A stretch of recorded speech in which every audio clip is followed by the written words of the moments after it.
Ici Bondy, ici Bondy. Ici Bondy, ici Bondy. B.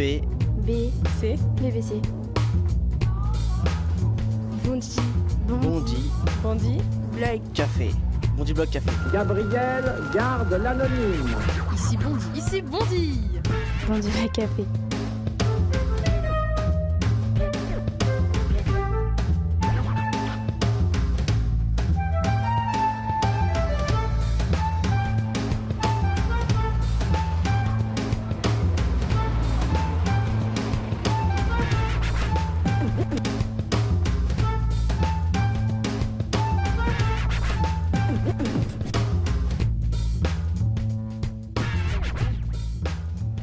Jean-Christophe Cambadélis, bonsoir. Bonsoir. Merci d'être venu à Bondy. Oh, c'était un plaisir pour moi. Regardez ce bar où sont venus plein d'hommes politiques. Voilà. Bonsoir Nadège. Ça va bien? Jean-Christophe Bonsoir, Cambadélis, Nadège. Bonsoir. Qu'est-ce que vous buvez, monsieur le premier secrétaire du Parti Socialiste? Un Perrier, mais sans glaçons. Et un Perrier aussi, s'il vous plaît. Sans glaçons aussi, très bien, sans glaçons. Comment ça va? Vous rentrez de Poitiers? Je rentre pas tout à fait de Poitiers. J'ai été à Poitiers jusqu'à dimanche. Après, je suis parti dans le Nord pour un hommage à Pierre Mauroy. Et aujourd'hui, j'étais à Solferino. Donc, je suis venu en moto pour être à l'heure. Très bien, avec un casque? Avec un casque. C'est vrai que la première fois qu'on a fait une émission ici, c'était avec François Hollande. Il est venu avec son scooter, il avait aussi un casque. Eh ben voilà. Dans quel état êtes-vous, Jean-Christophe Cambadélis? Moi, je suis plutôt un peu soulagé. Moi, le congrès du Parti Socialiste est derrière moi. Il s'est terminé plutôt bien. Avec une majorité, j'ai été confortablement élu. Un petit chin, hop, hop, hop, voilà. C'est difficile d'être premier secrétaire du Parti Socialiste?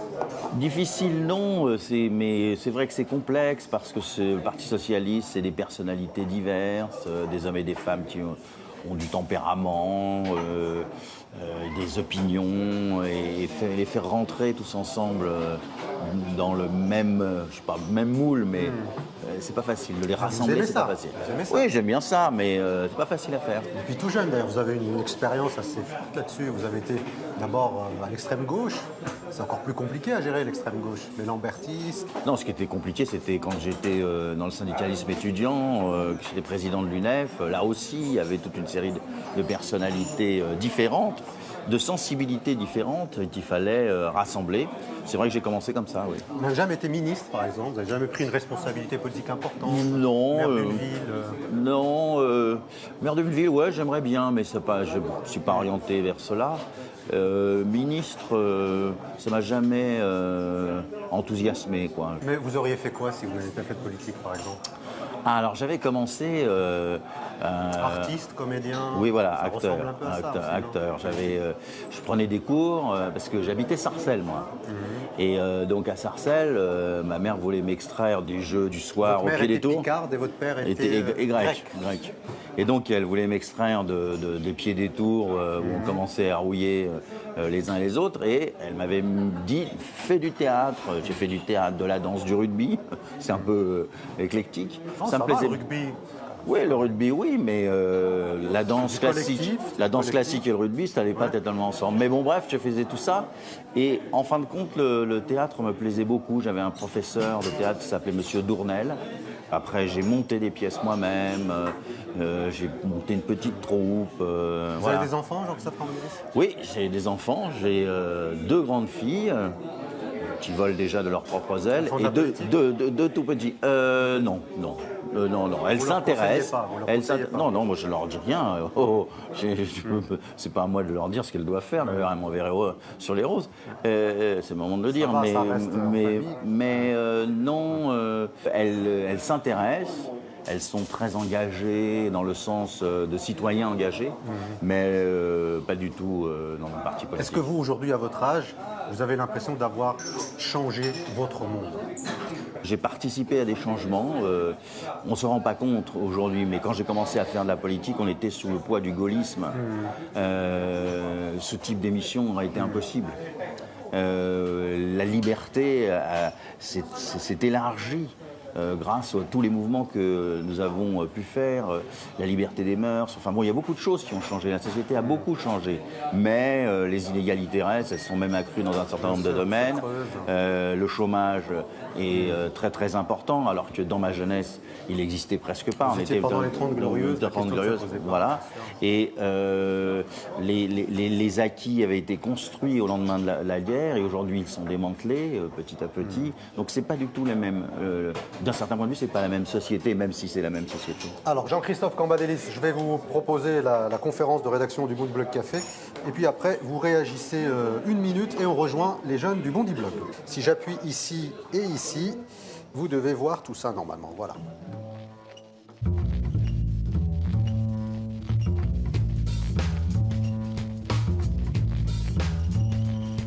Alors nous recevons Jean-Christophe Cambadélis qui est le premier secrétaire du Parti Socialiste. Quelques mots Gérard sur ce premier secrétaire qui aujourd'hui est confirmé en tant que tel. Oui, ce qu'on retient d'abord, c'est sa formation, une double formation très efficace, puisque c'est à la fois trotskiste, lambertiste, comme Lionel Jospin d'ailleurs. Et puis syndicaliste étudiant, parce qu'il a même été président de l'UNEF indépendante et démocratique en 1980. Et en 1986, il passe avec armes et bagages, avec 450 autres militants, directement du Parti communiste internationaliste et trotskiste au Parti socialiste. Et puis c'est un des initiateurs de ce qu'on a appelé la gauche plurielle. Et il organise notamment les assises de transformation sociale, ça c'est dans les années 90. Si vous vous souvenez, la gauche plurielle, c'était donc à la fois les socialistes, mais aussi les écologistes, mais aussi le Parti communiste, mais aussi des alternatifs, etc. Et c'est ce qui va servir de socle du gouvernement Jospin, quand Jospin gagne les élections en 97. Il n'a jamais été ministre, Cambadélis, mais en fait, ce qui l'intéresse surtout, c'est le parti. C'est un très fin analyste politique, théoricien. C'est d'ailleurs un bonheur pour les journalistes, parce que quand vous voulez un peu comprendre les rapports de force, etc., vous appelez Camba et il vous explique tout ça. Bon, souvent, il y a un petit truc qui colle pas, parce qu'à l'arrivée, c'est pas exactement ce qu'il avait prévu. Il a un CV parfait de militant, de l'apparatchik de base, mais en revanche, sa colonne vertébrale idéologique, elle est un peu étrange. Le trotskisme de sa jeunesse, quand il était plein d'illusions, il se convertit au socialisme parce que c'est plus réaliste et pour faire carrière c'est plus facile. Il a toujours voulu avoir le parti, mais au final en 97 il est pressenti pour être premier secrétaire, mais finalement ce sera François Hollande. Pareil en 2012 on pense à lui, mais finalement c'est Harlem Désir. Donc au final il devient premier secrétaire limite par dépit. J'ai plutôt l'impression que Cambadélis il essaie vraiment de reprendre des mots de gauche. Comme Jean-Luc Mélenchon avait théorisé une nouvelle alliance populaire, il a repris ce mot et se l'a approprié. C'est vrai qu'on est un peu tombé dans la logique du parti attrape-tout. Ça veut dire qu'il reste dans le flou pour essayer de convaincre un peu tout le monde. Sur quoi il avait fait son fond de campagne, Hollande, donc avant, c'était la finance est mon ennemi. Et aujourd'hui, on voit bien que la finance, c'est plutôt son allié. Il cherche à se mettre les patrons dans sa poche. D'un point de vue économique, ils n'ont rien pu changer, mais même d'un point de vue sociétal, toutes les réformes qu'ils devaient entreprendre, elles ne sont pas entreprises. Le contrôle au faciès, le droit de vote des étrangers, à part le mariage pour tous, finalement, même d'un point de vue sociétal, ils n'ont pas fait grand-chose. La difficulté qu'a Cambadélis ou autre, c'est qu'il fait partie d'un gouvernement réactionnaire qui, justement, durcit la loi constamment et de plus en plus dans la répression. Et c'est pas ma définition du socialisme. D'ailleurs, il y avait un billet sur Libération aujourd'hui, une électrice de François Hollande qui utilisait une anaphore et qui dit qu'aujourd'hui, finalement, il n'ira plus voter, puisque le Parti socialiste de 2012, pré-présidentiel, vendait du rêve et qu'aujourd'hui, c'est tout l'inverse qui nous serve. Moi, j'ai vu qu'en 1996, Jean-Christophe Cambadélis, il avait écrit un livre qui s'appelait « Pour une nouvelle gauche ». Et en fait, j'ai un peu l'impression que depuis que je suis née, on nous dit qu'il va y avoir une nouvelle gauche, mais elle va arriver quand? Parce que les gens qui sont nés en 1996, ils ont eu le temps d'avoir le droit de vote. Et donc en 96, ils promettaient déjà une nouvelle gauche. Et puis on a l'impression qu'ils nous la promettent encore. Donc c'est pour quand? Voilà, Jean-Christophe Cambadélis, quelques mots sur les propos que vous venez d'entendre. C'était donc une conférence de rédac où les jeunes ont donc en gros imprimé le sommaire des sujets que nous allons traiter dans quelques instants avec eux. Ce sont des interrogations légitimes. Qu'est-ce que fait le gouvernement? Est-ce que ça va dans le sens de ce qui avait été promis? La gauche, qu'est-ce qu'elle devient? Est-ce qu'elle change ou pas? Et toi, Camba, t'étais trotskard, t'es devenu socialiste. Franchement, ouais, la cohérence. En fait. Ben, bien sûr, voilà. Et de l'émotion vis-à-vis des politiques. Ouais. C'est légitime qu'ils se posent ces questions. Il y a beaucoup de réponses à leur apporter, oui. Alors justement, on va terminer les deux Perrier et puis on va les rejoindre pour évoquer tout ça avec précision. B, C, les BC. Voilà, je vous en prie. Bondy. Vous prenez à droite et après à gauche. Bondy bloc C'est café. mieux que l'inverse. Gabriel Voilà. garde l'anonyme. Ici Bondy. Ici Bondy. Bondy Black Café. Jean-Christophe Cambadélis est notre invité pour ce dernier numéro du BBC de la saison 4. Merci beaucoup Jean-Christophe Cambadélis d'être venu à Bondy. Merci. Je rappelle que vous êtes le premier secrétaire du Parti Socialiste et vous êtes aussi député de Paris. Pour faire l'interview et donc conduire cette émission jusqu'à son terme, Mehdi Mekla est avec nous, Widad Ketfi et Badroudine Saïd Abdallah. Donc ce sont les trois blogueurs qui ont préparé ce magazine. Avant d'ouvrir les hostilités, on va vous proposer une photo de vous il y a quelques années. Vous allez peut-être nous dire à quel moment elle a été prise. Voilà, vous la voyez. Est-ce que vous vous souvenez de ce cliché? Alors, le cliché, non, mais je vois Uruguay derrière. Vous aviez 26 ans. Voilà.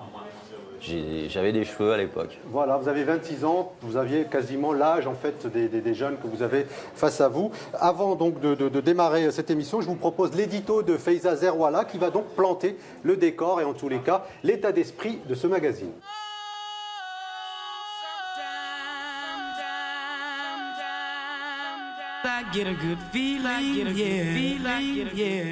Vous êtes un cliché vivant, Jean-Christophe Cambadélis. Un homme blanc de 64 ans qui détient le pouvoir. Franchement, vous auriez pu faire un effort d'originalité et être une femme de 31 ans issue de la diversité, comme vous dites. Moi, quoi. Sur le papier, tout tend à prouver qu'au PS, on aime les femmes. La preuve, il y avait dans vos rangs votre mentor, DSK.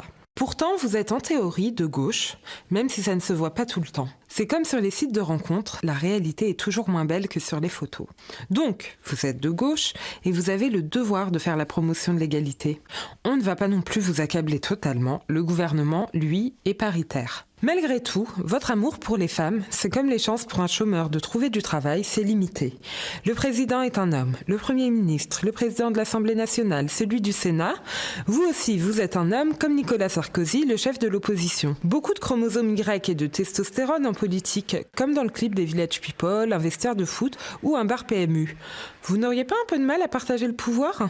Je vous fais grâce des chiffres sur les inégalités hommes-femmes, mais je pourrais vous dire qu'il y a 25% de femmes à l'Assemblée nationale, qu'elles touchent toujours 25% de moins que leurs homologues masculins à compétences égales, et je parle bien de la France. Un score aussi reluisant que celui de l'Eurovision, en fait. Ce qui n'est pas trop reluisant, c'est le sexisme qui perdure dans notre société. Souvent, dans les journaux, on parle de Najat ou Ségolène, comme on parlait de Fadela ou Rachida. D'ailleurs, maintenant, je vais vous appeler Jean-Christophe, il n'y a pas de raison. Donc, Jean-Christophe, le harcèlement de rue, par exemple, ça vous parle ? Sachez, messieurs, que siffler une fille en jupe, ce n'est pas une technique de drague, mais une insulte. Être une femme, en France, ce n'est pas toujours enviable comme sort. Mieux qu'en Arabie Saoudite, diront les plus optimistes pour relativiser. Mais certaines ont choisi la difficulté et sont en plus musulmanes et voilées. Adieu travail, respect et sortie scolaire. Alors, Jean-Christophe, pour rassurer Fabius, enfin Laurent, sur la garde des enfants, il faut que tu saches que si tu pars à la chasse, je prends ta place. Et j'espère que tu es aussi bon en babysitting qu'en meeting. Voilà Jean-Christophe Cambadélis, quelques mots sur ce topo de Faiza Zerwala qui est juste en face de vous d'ailleurs. Ouais, je la vois. Elle dit à juste raison qu'il n'y a pas tout à fait l'égalité homme-femme en France, que c'est un combat, même si on a beaucoup évolué. J'ai connu, c'est le privilège de l'âge, une époque où il n'y avait pas de femmes, ni en politique, ni à l'Assemblée nationale. Et il y a eu des combats qui ont été menés. Aujourd'hui, dans les conseils généraux, c'est totalement paritaire. Ça ne va pas de soi, c'est un combat à mener et il faut le mener tous les jours. Est-ce que c'est normal que ça avance aussi lentement ? Il y a une résistance de la société, vous le savez parfaitement. De la société de la société ou des décideurs ? Non, parce que vous ne décidez pas à la place de la société, vous décidez au rythme de la société. Et pourquoi et vous en tant que... Je vais vous donner un exemple. Quand on a obtenu le droit à l'avortement, c'était un gouvernement de droite. Et c'est la gauche qui l'a voté. Alors que la droite était contre. Et ça a créé énormément de problèmes.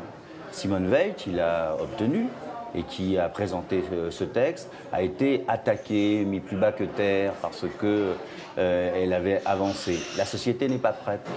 Regardez sur le mariage pour tous. On l'a fait. On peut estimer que ce n'est pas totalement ce que nous avions promis, mais on l'a fait.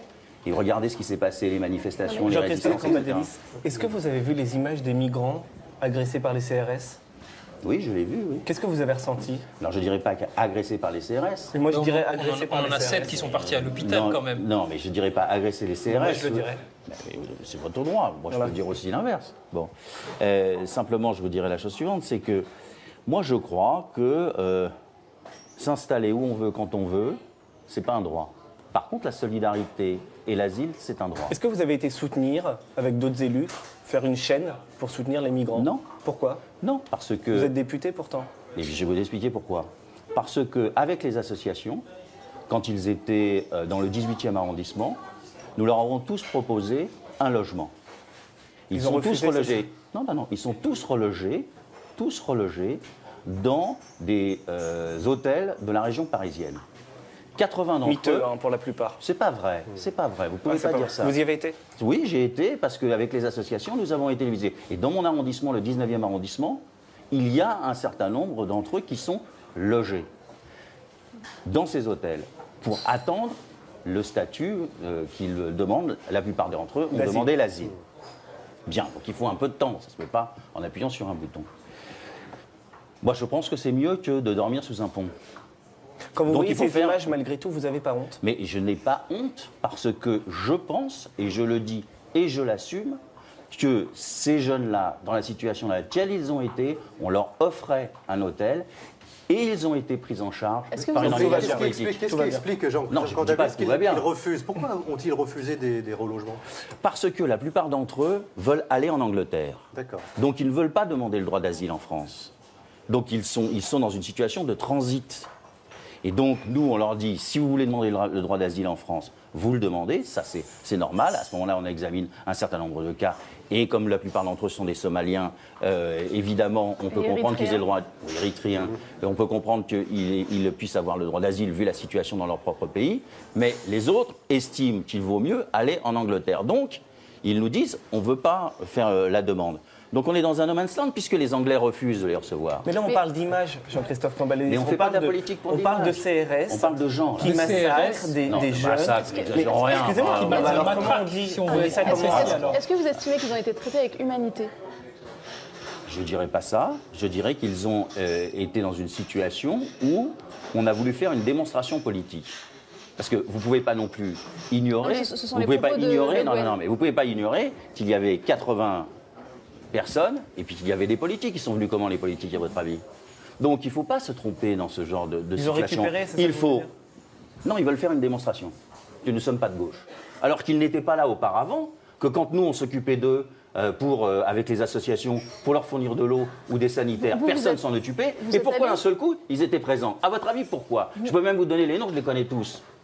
Puisque c'est d'anciens amis. Mais qu'est-ce qui explique, au fond, pour la dernière question sur cette thématique-là, c'est qu'est-ce qui fait que, finalement, des gens les soutiennent? Vous dites qu'ils les instrumentalisent?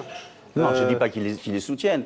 Moi, ma thèse, c'est que plutôt que être sans arrêt à les accueillir, à les intégrer, etc., il faudrait que l'Europe, c'est pour ça que j'ai proposé au Congrès une grande conférence mondiale sur les réfugiés, investissent dans leur pays. Parce que si on ne peut pas accueillir toute la misère du monde, on peut partager toute la richesse du monde. Vous êtes déjà pris des coups de matraque? Des coups de matraque, j'en ai pris plus qu'il n'en faut dans toute ma jeunesse, et ça ne fait pas du bien. Donc on est d'accord que ce n'est pas un traitement humain? Mais bien sûr que ce n'est pas un traitement humain, mais il faut voir aussi les conditions. Vous ne pouvez pas, moi j'accepte votre critique, et je la comprends, et je comprends l'émotion par rapport à ce qui s'est passé. Mais je vous demande de réfléchir 30 secondes sur ce qui s'est réellement passé. Il y a eu l'action menée par les forces de l'ordre et il y a eu une action politique menée par un certain nombre d'hommes et de femmes politiques. Très honnêtement, est-ce que vous êtes fier d'être socialiste? Ah, très fier d'être socialiste. Qu'est-ce qu'il a de socialiste, votre parti, aujourd'hui, dans la réalité? Tout. Dans les faits. Dans la réalité, il a de socialiste de la volonté de faire en sorte que la vie des gens change. Non, mais je ne parle pas d'intention, je parle de réalité, d'action. De réalité. Nous nous battons tous les jours pour qu'il y ait moins de chômage. Regardez, aujourd'hui, on vient de prendre un certain nombre de dispositions en direction des petites et moyennes entreprises pour qu'elles embauchent.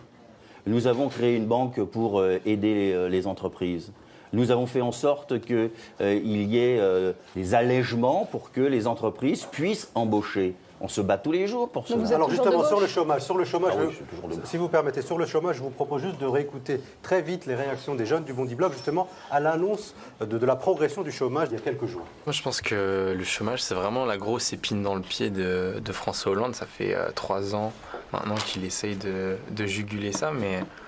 Enfin, ça devient vraiment critique là. À chaque fois qu'il y a un chiffre qui tombe, il est à chaque fois plus accablant que le dernier. Donc là, 0,7, c'est quand même un gros chiffre par rapport au dernier. Donc j'ai un peu du mal à comprendre comment est-ce qu'ils arrivent à penser qu'on peut encore les croire quand ils disent ça, quoi. Moi, vous savez à quoi je pense quand j'entends les résultats du chômage? Je pense aux 1 million d'emplois que Gattaz voulait créer. Ça me fait toujours rire encore. Ils sont où ces 1 million d'emplois? On a dépensé 50 milliards, disparus.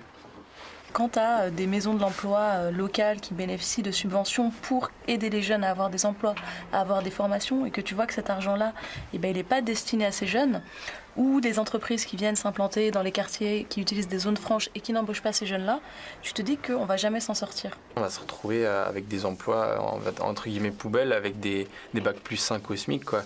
Si on veut des nouveaux emplois, il faut vraiment des emplois de qualité en fait. Et qu'on ne se retrouve pas comme dans d'autres pays européens où ils retrouvent de l'emploi, mais ce n'est pas forcément de l'emploi de qualité. On nous parle du chômage uniquement comme une réalité économique, alors que c'est avant tout une réalité sociale. Et là, on nous parle de chiffres de catégorie A de 0,1%, et on oublie que derrière, il y a des gens qui ont du mal à finir leur fin de mois, etc. Et c'est un des problèmes pour un gouvernement socialiste de parler du chômage uniquement sur le plan économique et pas sur le plan social. Jean-Christophe Cambadélis, pour rajouter ce que vient de dire Ilyes, est-ce qu'on a tout essayé quand on est le gouvernement à la fois Ayrault et le gouvernement Valls pour lutter contre le chômage, ou est-ce que c'est juste finalement des manipulations de chiffres, mais la réalité est complètement différente? Non, on essaye. Je ne sais pas si on a tout essayé, mais en tous les cas, on essaye. Et je partirai de la dernière, la dernière réaction, parce que on peut discuter de chiffres et de statistiques. On pourrait dire, là, aujourd'hui, prendre les statistiques en disant, pour vous, ça va vous paraître étonnant, mais que chez les jeunes, le chômage est en baisse par rapport au reste du chômage qui augmente. C'était quand la dernière fois que vous avez été au chômage? Alors moi, je n'ai pas été au chômage depuis un bon bout de temps. J'ai été au chômage quand j'ai été battu aux élections législatives. Pendant 4 ans. Pardon? C'était pendant 4 ans, c'est ça? Non, parce que j'ai retrouvé un mandat au bout de 2 ans. Oh, c'est facile chez vous. Non, il faut se présenter. Vous savez, si vous voulez, faut faire une campagne électorale et être élu. C'est pas simple, surtout quand on a des électeurs aussi exigeants que vous. C'est pas facile de se faire élire. C'est quand même plus facile pour vous. Mais c'est facile pour tout le monde, il suffit de se présenter et de développer un programme. Non. Mais vous incarnez quand même le mec qui a les réseaux. Vous avez toujours été en place grâce à ça, quand je suis arrivé dans le 19e, je n'avais pas les réseaux. Vous savez, même en politique, il faut se battre. Même en politique, ça ne vient pas comme ça.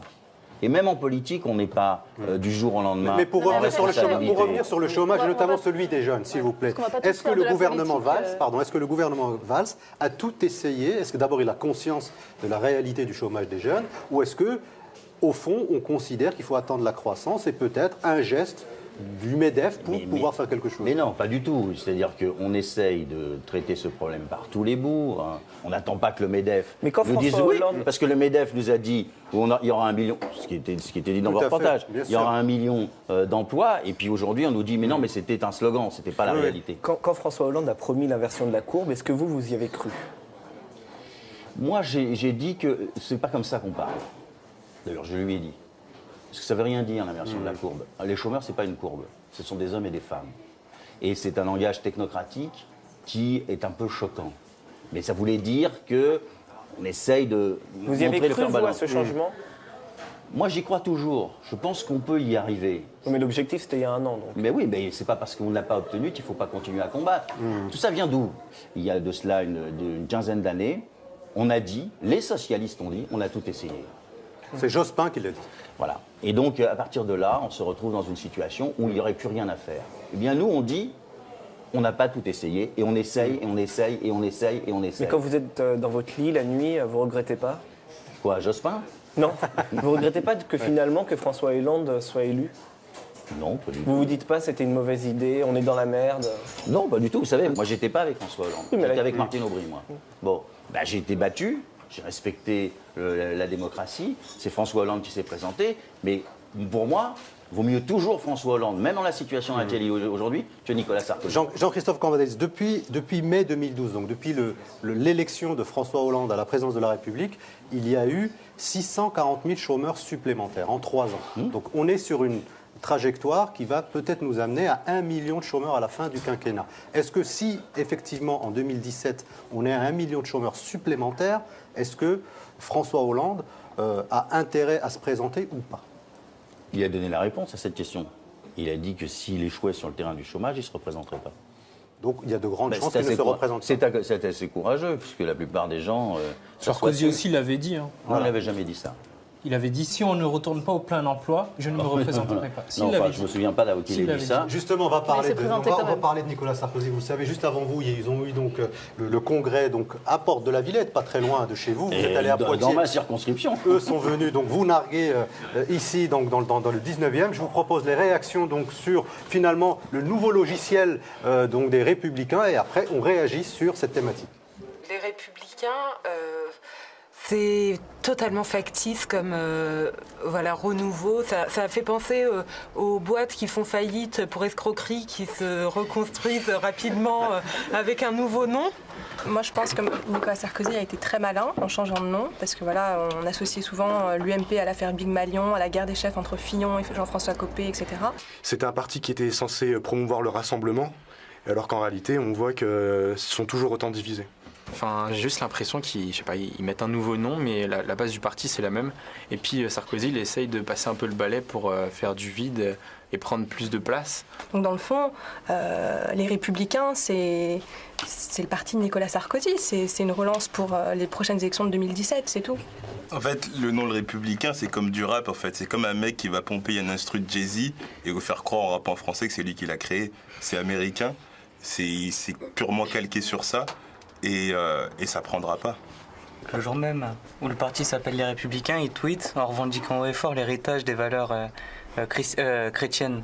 Et je trouve ça incroyable pour un parti qui s'appelle Les Républicains de revendiquer dès le début des valeurs chrétiennes. D'ailleurs, quand on lit la Constitution, le premier article, c'est la République est une, indivisible et laïque. Les deux idéologies, en fait, l'idéologie républicaine et l'idéologie de l'UMP, se sont perdues aujourd'hui. C'est une moquerie totale, je trouve. On n'a plus de République et on n'a plus d'UMP.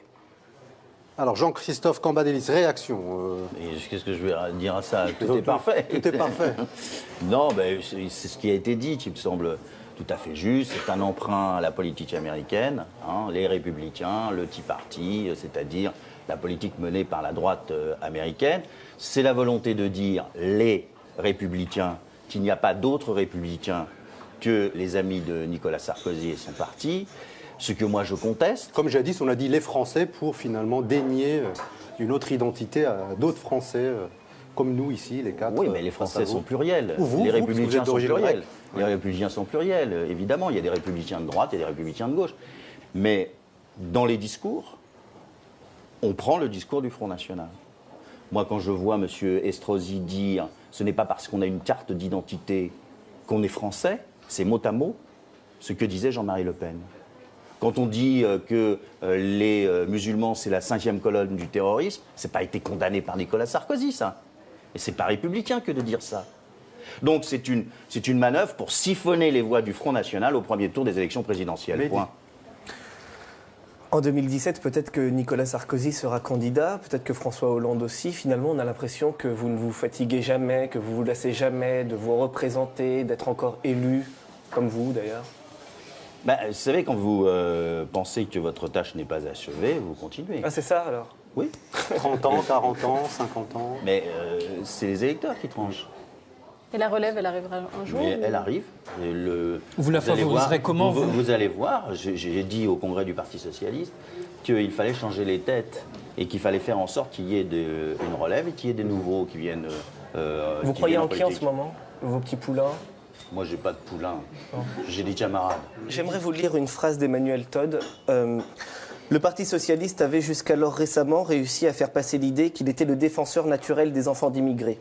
Il est en fait la force politique principale qui les condamne à la mort sociale. C'est un jugement de valeur. C'est son jugement. Il a le droit de l'avoir. Je ne suis pas d'accord avec lui. Parce que pourquoi il dit ça? Reprenons. Pourquoi il dit ça? Parce qu'il estime que dans la manifestation du 11 janvier, il y avait comme une forme de racisme, comme une impossibilité de penser autrement. C'est plus profond que ça. Hein. C'est une analyse du Parti socialiste actuel. Dans les politiques sociales, non, je pense, dans les quartiers populaires. Je ne pense pas. Beaucoup de jeunes en banlieue se sentent trahis, trompés par le Parti socialiste. Est-ce que ça, vous l'avez entendu? Non, je pense qu'ils ne se sentent pas trahis ni trompés, mais orphelins. C'est pas pareil. C'est-à-dire que... Ça va, non, c'est pas pareil. C'est parce que vous êtes mort, c'est ça? Non, c'est orphelin dans le sens où on ne les prend pas en compte. Voilà, on ne les prend pas au sérieux. On n'est pas en compte, on ne les prend pas au sérieux. Mais c'est très important ce que je vous dis. On n'en fait pas simplement une plaisanterie. Parce que, qu'est-ce qu'ils estiment? Ils se disent tous, ou une partie d'entre eux, vous vous occupez pas de nous. Non pas vous avez été trahis, ça vous vous occupez l'entendez. pas. Et si je le dis, c'est que je l'ai entendu. Donc vous vous occupez pas de nous. Et nous avons des problèmes spécifiques et vous n'êtes pas assez précis dans la réponse à nos problèmes spécifiques. Ça, je l'entends et on essaye d'y répondre. Et où est-elle, cette génération, aujourd'hui, dans les partis politiques? Elle est un peu partout. Si vous regardez la direction du Parti Socialiste... En quatrième niveau, des photos Pas du tout. Enfin, la question, c'est où été... est la diversité dans les postes à responsabilité? Où est-elle? Est-ce qu'elle va arriver un jour? Est-ce que la relève, elle sera un peu plus colorée? Enfin, vous ne vouliez pas nous dire de quelle couleur était votre poulain tout à l'heure. Est-ce qu'on va voir la nouvelle gauche un jour? Oui, vous allez le voir. Vous verrez que la nouvelle direction sera aux couleurs de la France et qu'il y aura beaucoup d'hommes et de femmes issus de ce qu'on appelle, c'est pas le bon terme d'ailleurs, la diversité. Alors, on a parlé des jeunes tout à l'heure, Jean-Christophe Cambadélis, on va parler un peu des plus vieux, c'est-à-dire leurs parents et voire même leurs grands-parents. C'est ce qu'on appelle les Chibani quand on parle d'une manière un peu naturelle ici, mais ce sont donc les vieux migrants, ces travailleurs des années 60, 70 et 80. Latifa Oulkouir les a rencontrés. Eux aussi, évidemment, rencontrent un certain nombre de problèmes aujourd'hui.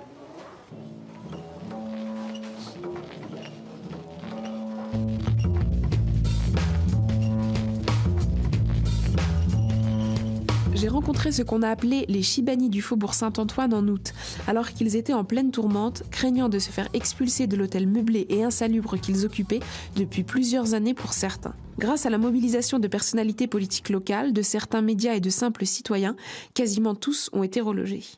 Layachi était l'un d'entre eux. Il a quitté la petite chambre de 12 mètres carrés qu'il partageait pour un petit studio tout neuf. Je suis rentré en France en 1971. J'habite ici au Faubourg Saint-Antoine, 73 Faubourg Saint-Antoine, avec les Chibani. L'hôtel, là, on a une piole, pas de toilette, il n'y a pas de douche. On a les toilettes au rez-de-chaussée, on a une quatrième étage, pas de douche, plein de cafards. À la préfecture, ils sont venus les coups de 6h30, 7h moins quart du mat. Ils tapent dans les portes, et puis la police, et puis les machins. Vous avez réagi comment? Vous vous sentiez comment? Sur le coup, vraiment, ça fait drôle, hein, sans prévenir, sans machin. Alors elle rentre dans les chambres, elle prend les noms, prénoms et tout. Après, je crois 15 ou 20 jours après, ils nous ont envoyé des lettres pour qu'on sorte. Nous, on n'a pas voulu. On n'a pas voulu sortir. La dernière fois, ils sont venus le 19 février, aussi à 6h30 du matin. Ils tapent dans les portes, la police, et prenez-vous uniquement les papiers et les cartes d'or, sans prévenir. Ceux qu'on appelle les Chibani sont cette génération de travailleurs qui a toujours fait profil bas, qui ne connaît pas totalement ce à quoi elle peut prétendre, qui ne réclame rien à part juste de vivre tranquille, de retourner au pays s'ils le souhaitent et de profiter de la retraite. Une chose que certains Chibani ne peuvent pas faire pleinement, car dès lors qu'ils quittent la France plus de 6 mois, ils ne disposent plus de droits sociaux pour lesquels ils ont pourtant cotisé. Salem Fkir, président de l'association Cap Sud MRE, se bat afin que, comme les retraités de nationalité française, les Chibani puissent jouir des droits pour lesquels ils ont aussi travaillé. Disons que la vraie problématique qu'ont aujourd'hui les retraités étrangers, c'est qu'aujourd'hui, dès qu'ils dépassent 6 mois et 1 jour, ils perdent toute leur couverture de sécurité sociale. Je ne comprends pas que nos pères, ayant cotisé sur une fiche de paye, comme tout citoyen français, aujourd'hui, il y ait 2 poids de mesure, c'est-à-dire un retraité français peut vivre au Maroc, par exemple, alors que ce retraité d'origine marocaine, ayant cotisé de la même manière, lui, ne puisse pas en bénéficier. On ne demande pas quelque chose de plus, on demande tout simplement une égalité de traitement entre 2 salariés, anciens salariés, entre 2 cotisants, entre 2 retraités qui ont cotisé exactement de la même manière. Et quand je vois que mon père de 80 années est obligé tous les 6 mois de revenir en France parce qu'on risque de lui enlever sa sécurité sociale, alors que son contremaître, lui, vit à Agadir sans aucun problème et prend la tomate à 1 dirham, je trouve ça un peu fort de café, en sachant que nos pères ont eu les travaux les plus pénibles en France pour construire cette France où on vit, qui est notre pays, et qui en fin de compte discrimine d'une manière flagrante ceux qui l'ont bâti. On ne va pas faire comme la décristallisation des anciens combattants. On ne va pas attendre que chacun d'entre eux décède pour leur donner un jour un droit. Aujourd'hui, c'est une question de temps. Moi, j'espère que dans les 6 mois à venir, pas dans 3 ans, pas dans 4 ans, pas dans les prochaines élections, on demande que ça soit fait rapidement, puisqu'il suffit tout simplement de retirer un mot à cette L311-9 du Code de la Sécurité sociale, c'est-à-dire le mot français, et qu'on laisse retraité. Point barre. Voilà, c'était donc un reportage réalisé par Latifa Oulkouir. Réaction à Jean-Christophe Cambadélis sur ces migrants qui finalement ont reconstruit ce pays entre les années 50 et les années 80 et qui aujourd'hui se retrouvent entre 2 États, entre 2 identités, parfois des enfants qui sont encore au pays et une administration française qui les considère comme de simples numéros sans reconnaissance potentielle. Tout à fait. Donc cette question-là, ça fait un moment qu'on est dessus. J'avais demandé au président de l'Assemblée nationale qu'il y ait un rapport qui soit... qu'on demande à un parlementaire de faire un rapport pour que les choses soient... Parce que ce n'est pas si simple que ce qui vient d'être évoqué, parce qu'il y a plein de problèmes administratifs. Ce rapport a été fait. Il y a toute une série de propositions pour régulariser leur situation. Et j'ai demandé... Ils sont réguliers, hein, c'est des réguliers. Non, régulariser leur situation, voilà. c'est-à-dire leur situation Exactement, administrative. Oui. C'est quand même toujours avec les mêmes qu'il y a des problèmes administratifs. Oui, parce que... Est-ce que c'est normal que des Français blancs, lambda, puissent avoir une retraite dorée au Maroc, en Algérie, en Tunisie, et que des gens qui ont travaillé pour la France soient obligés de se déplacer tous les 6 mois pour pouvoir jouir de leurs droits? Donc pourquoi est-ce que ça prend toujours du temps pour les mêmes personnes? Parce que quand ils sont arrivés dans les années 70, ils n'avaient pas les mêmes droits que les Français blancs qui Non, mais aujourd'hui, on est en 2015. Mais donc, parce que leur situation... Attendez. Ça arrête 30 secondes. Non, mais... Nous sommes au pouvoir depuis 3 ans. Oui, mais vous nous parlez des années 70, donc, on est en 2015. Mais oui, mais depuis... Enfin, il y a eu une période entre 81 et 97. Bien sûr, voilà, mais où leurs droits ont évolué, vous le savez. Sauf où le leur droit de vote. situation, Sauf le droit de vote. Bien sûr, où leurs droits ont évolué, où il y a eu un certain nombre d'avancées, mais pas totalement. Donc c'est pour cela qu'il faut le terminer aujourd'hui. Jean-Christophe Cambadélis, on les appelle les étrangers. Quand est-ce qu'ils auront le droit de voter aux élections locales ? Écoutez, moi j'espère que ce sera le plus tôt possible. Vous savez que j'ai pris des initiatives quand, dans le plus tôt possible quand il y aura une majorité qui pourra le permettre. Vous l'aviez, non? Non. Vous l'avez jamais eu? Non, on l'a jamais eu. Bon, non, on peut nous critiquer, je l'accepte. Concrètement, maintenant, ça veut dire non, jamais. mais vous n'avez jamais tenté. Vous n'avez jamais tenté de convaincre. Mais pour une raison toute simple. Allons au-delce simplement des clichés. Il faut la majorité des 3/5e. Ne parlez pas encore des 3/5e. Ouais. C'est pas possible. Vous voulez que j'y fasse? Je peux faire l'inverse. Regardez, on va prendre l'exemption. Je dépose demain un projet de loi à l'Assemblée nationale. Non, mais vous n'avez pas tenté. Et il est battu. Non, vous n'avez pas tenté.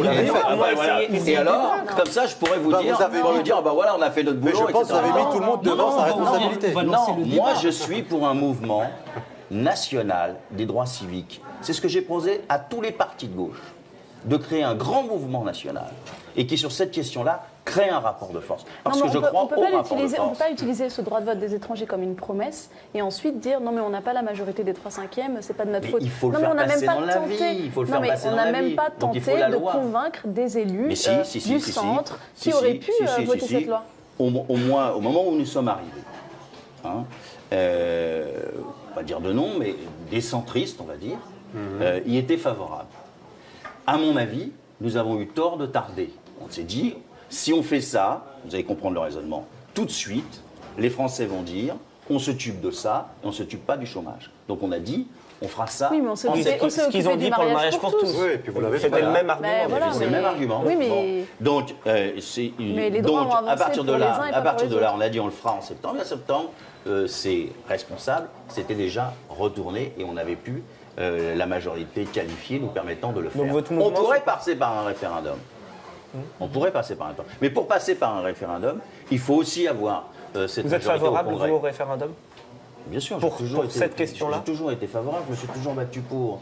Et j'ai proposé un collectif national de l'ensemble des organisations de gauche pour le faire. Il faut construire un rapport de force, il faut construire une mobilisation. Ça ne peut pas être simplement en critiquant, c'est en construisant cette mobilisation qu'on peut y arriver. Alors, on va accueillir tout de suite Nassira El Mouadem pour sa séquence L'addition.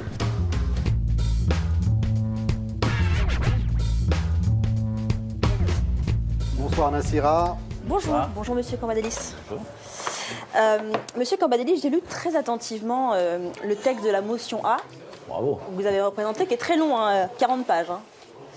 Et puis la lettre au peuple de France que vous avez fait signer à la suite du congrès de Poitiers.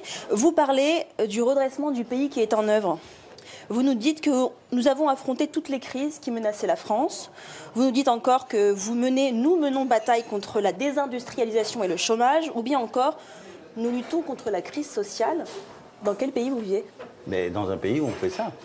Dans un pays où on se bat contre cette désindustrialisation. Vous savez que peut-être nous l'avions sous-estimé d'abord, les socialistes. Quand on est arrivé sous-estimé. Sous-estimé quoi? La désindustrialisation. Quand on est arrivé, on s'est aperçu, qu'il y avait des plans sociaux évidemment, mais on s'est aperçu que l'industrie française se trouvait dans une situation où elle avait perdu son leadership, où elle était derrière l'Italie, l'Espagne et même l'Angleterre. Et donc, il faut reconstruire l'industrie. Donc c'est notre objectif et c'est ce que nous disons dans ce texte. Et avec texte. tous les experts que vous avez au Parti Socialiste, toutes les personnes que vous consultez, les contacts que vous avez avec les organisations professionnelles, vous n'étiez pas au courant? On était au courant, mais pas dans ces proportions-là. Parce que notre attention et notre campagne avait été menée sur nos déficits publics. Bon, qu'il faut réduire, parce que sinon c'est vous qui les payerez. D'accord. Alors, sur le chômage par exemple, puisque vous dites que vous luttez contre le chômage, vous avez eu une phrase tout à l'heure qui m'a interpellée, vous disiez le nombre des chômeurs, des jeunes chômeurs baisse. Bah non, en fait. En un an, plus 4,6% pour les moins de 25 ans, c'est les chiffres de la DARES, monsieur Cambadélis. Bien sûr, mais on ne peut pas les critiquer. J'avais toute une série de chiffres qui disent... Non, non, pas du tout, ce sont les chiffres de la DARES, donc du ministère du Travail, qui les communique tous les mois, et qui dit bien que le nombre de demandeurs d'emploi de moins de 25 ans a augmenté, plus 4,6% en un an, malgré les fameux emplois d'avenir. Et puis, ne parlons même pas des seniors, les plus de 50 ans, qui, eux, sont vraiment très frappés, plus 10% en un an. Ça, c'est vrai. Vous parlez aussi, dans cette lettre au peuple de France que vous adressez aux Français, d'une consommation qui s'améliore. Et alors, je suis assez stupéfaite parce que je vais vous montrer juste le graphique de l'INSEE de la consommation. Et alors là, en orange, c'est la consommation depuis l'arrivée au pouvoir de François Hollande. Et on voit bien que c'est en fait en dents de scie en permanence et qu'il n'y a pas de nette amélioration. Elle s'améliore, on n'a pas dit nette amélioration. Si vous améliorez la consommation, c'est-à-dire si les Français consomment plus et que vous n'avez pas les industries qui sont en face, on consomme quoi? On consomme des produits qui sont faits par d'autres pays. Et donc on se met en plus dans le déficit. Donc il faut à la fois améliorer la consommation et en même temps reconstruire nos entreprises. C'est assez logique comme façon de voir les choses, mais dire que la consommation s'améliore en France, vous savez, c'est pas vrai. Si les on prenait, chiffres le montrent. Si on prenait et c'est pareil pour le nombre de demandeurs d'emploi chez les jeunes. Si on prenait l'ensemble des chiffres, vous verriez que aujourd'hui la croissance en France s'améliore, que nous avons des déficits. Plus 0,6% au premier trimestre, on ne peut pas dire que c'est une grande gloire. Il faudra attendre, en tout cas, pour voir si cela perdure dans le temps. Oui, mais c'est mieux que zéro. Bien sûr. Bon, alors donc ça s'améliore. Bien sûr, d'accord, c'est bien. Donc on que la consommation s'améliore avec ce graphique-là, je suis un peu sceptique, on ne dit pas qu'on a gagné. On dit qu'on mène le combat pas à pas. Aujourd'hui, nous sommes dans une situation où ça redémarre. Pas assez vite, à votre goût, pas assez d'emplois, vraisemblablement. Pas à mon goût. Mais à votre goût, votre analyse. Donc ça redémarre. À ce moment-là, comment on fait pour accélérer? Pour faire en sorte que ça soit plus riche en emploi.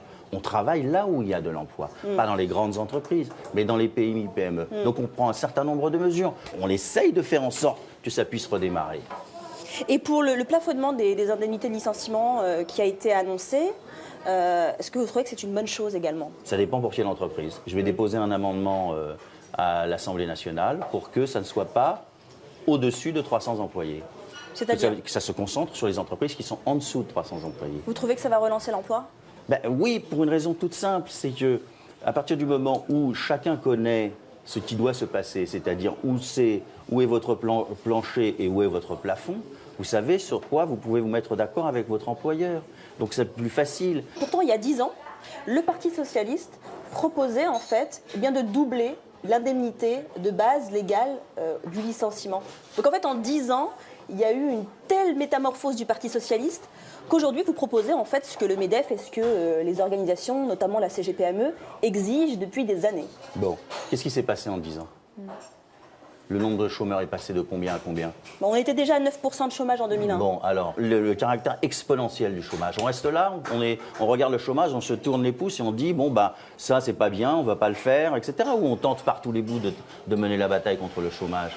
Moi, je pense qu'il faut tout tenter, tout faire pour qu'il y ait moins de chômeurs. Parce que y compris se renier. Mais ce n'est pas se renier, c'est ce que tout disent tenter. certaines personnalités politiques, notamment au Parti socialiste. Je sais bien, j'ai fait un congrès, donc j'ai entendu ça.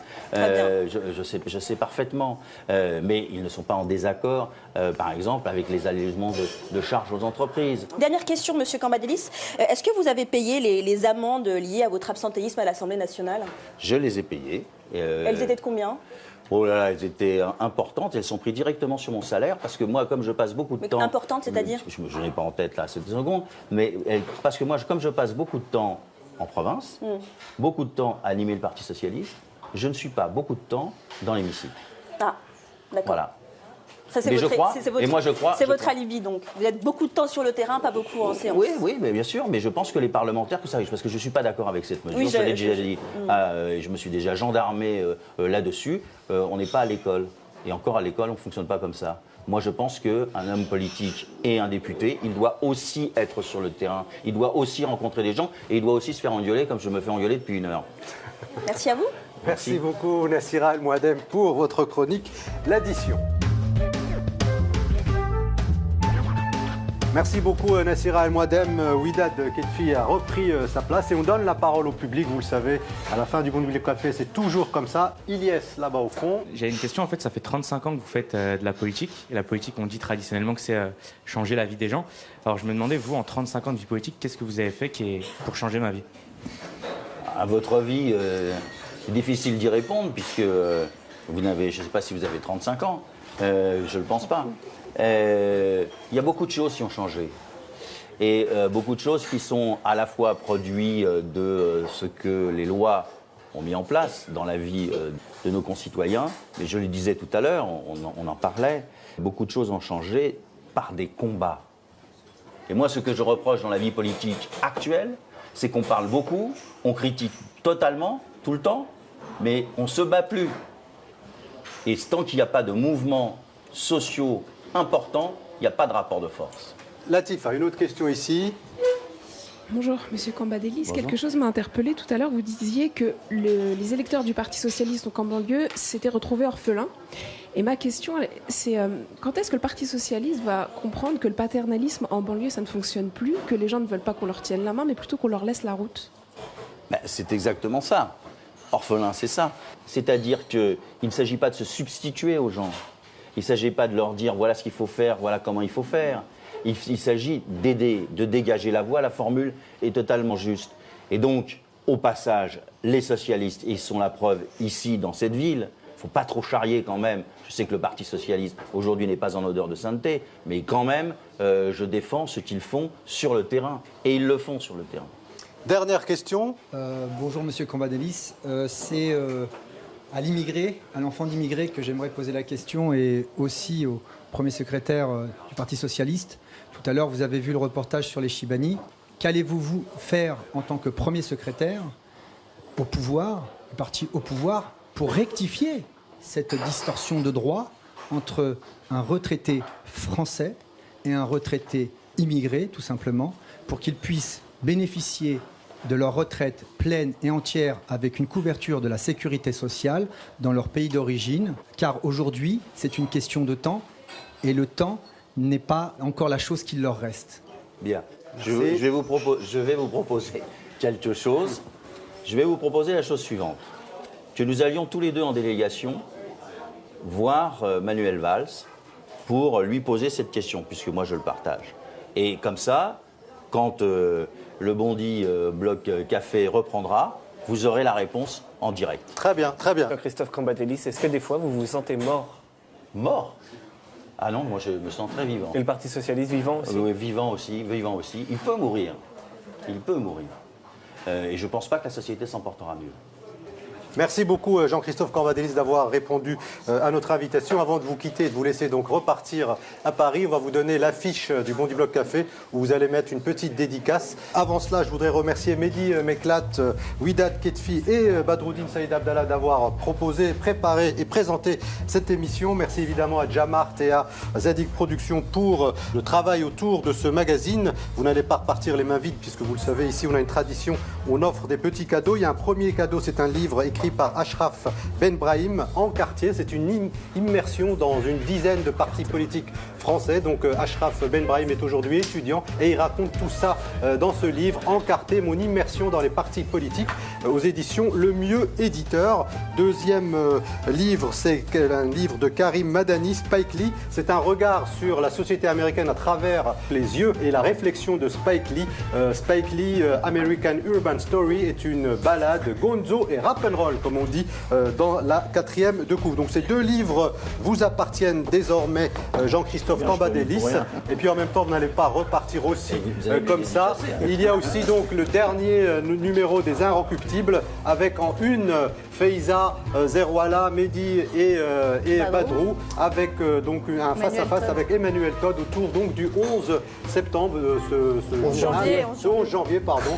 Ce journal est disponible évidemment dans toutes les bonnes librairies. C'est aussi ça pour vous. Et puis donc on vous écoute si vous le voulez bien. Jean-Christophe Cambadélis. Alors c'est très simple. En amical hommage au Bondy Bloc Café, 1 heure de débat serré, solide et fraternel. Continuez. Merci beaucoup Jean-Christophe Cambadélis d'être venu. On se donne rendez-vous, si vous le voulez bien, la saison prochaine pour la saison numéro 5 du Bondy Bloc sur LCP et France O.